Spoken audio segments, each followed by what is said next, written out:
Well, we are closing in on the Outback Bowl as the Iowa Hawkeyes will take on Mississippi State on New Year's Day. Former Assumption star Jake Gervase, this will be his final game with the Hawkeyes. Adam Rosso takes a look back at the tremendous football talent.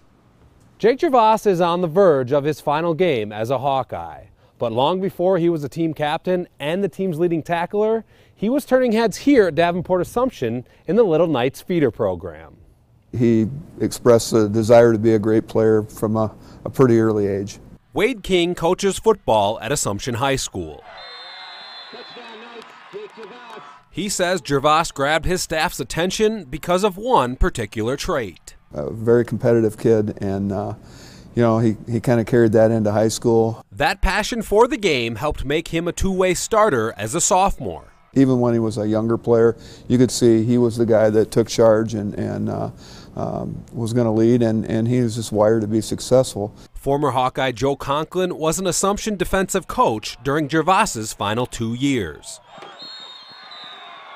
He's one of those guys that makes you look like a 10 times better coach than what you are. And Conklin noticed that same competitive spirit immediately. Even as a 16 or 17-year-old young man, you can kind of see it from a mile away. You know, Jake's someone who's going to attack any challenges that come at him straight on, and it's why he excelled on the field, in the classroom, in high school. All-conference and all-state seasons were ultimately not enough for the Hawkeyes to offer him a scholarship. They instead wanted Gervase to follow the walk-on path that Conklin and fellow Quad Cities native Brett Greenwood both took. Well, I know Coach Morgan made it a kind of a mission of his to make sure that he got Brett Greenwood's number.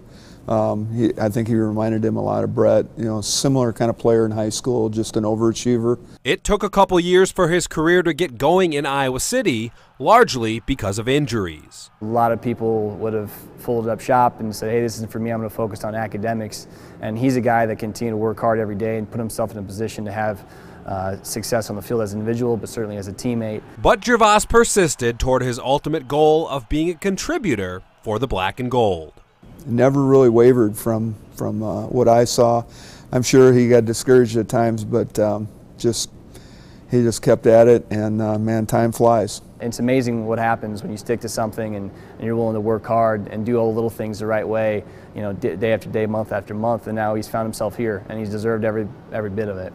Gervase will play his final game in Tampa at the Outback Bowl in front of nearly 100 friends and family, including many who helped him on his inspiring journey when it began in the Quad Cities. Reporting from Davenport, Adam Rosso for Hawkeye Headquarters.